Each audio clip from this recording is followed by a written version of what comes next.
Ako nga pala si Charlie, 23 years old and currently living independently here in Malolos.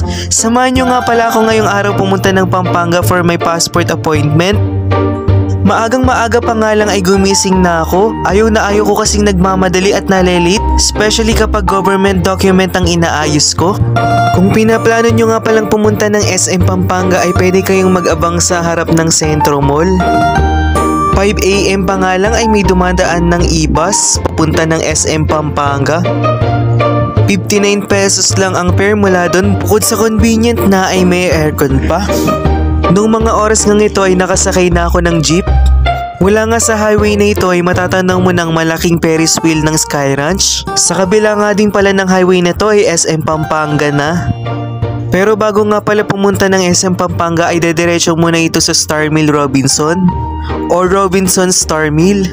Doon na nga din pala ako bumaba since doon nakalocate ang DFA Pampanga.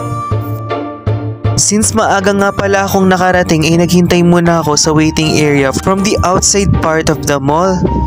May waiting area nga pala doon where you can relax and sit there and enjoy the view. After ko nga pala sa waiting area ay naglakad-lakad muna ako sa front side ng mall para na din magtanong kung anong oras ang mall hour and kung saan nakalocate ang DFA Pampanga.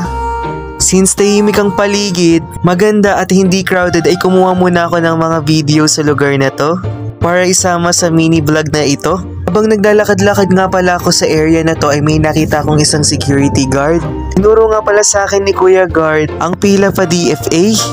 Sa likod pala yun ng mall matatagpuan sa front side ng Kenny Rogers. Bago nga pala ako pumunta dito sa Pampanga ay sinigurado kong kompleto lahat ng dokumento na hawak ko. Nagdala ko ng one valid ID, PSA and other supporting document. Don't forget din pala na ipaprint yung appointment paper na sinend sa'yo ng DFA. Make sure na lahat ng documents na dala natin ay merong Xerox copy. Mas madami ay mas maganda para wala tayong delay sa pag-ayos ng mga documents natin. Papunta na nga pala ako sa likod ng mga oras na to. At pagdating ko nga pala sa likod ay marami ng taong nakapila. Mula nga pala sa pila ay may nag-a-assist sa amin at kinukuha niya yung pinaprint namin na sinend ng DFA na appointment date and schedule for the passport appointment. Mabilis nga din pala ang process ng lahat kaya after ng ilang minuto ay nakapasok na kami sa loob ng mall. Kami nga pala ay nakapila ng mga oras na yan. At papunta na din kami ng second floor dahil doon nakalocate ang DFA.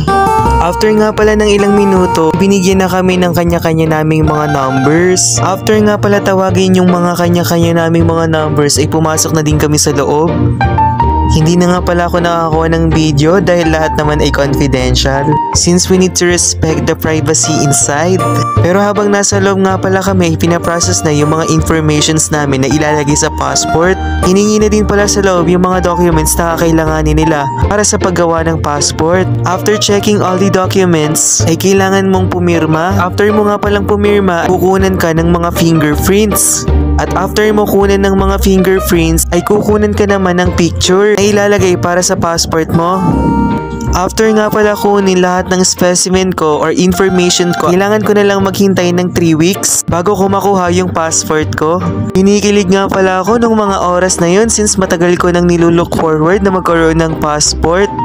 At ngayon ay hinihintay ko na lang. Sobrang thankful talaga ako kay Lord for all the opportunities na binibigay niya sa akin. Always keep believing in ourselves lang and aim for greater heights. At huwag tayong magsasawang abutin lahat ng pangarap natin sa buhay. Dahil pagdating ng panahon ay aanihin natin lahat ng pinagpipray natin kay Lord.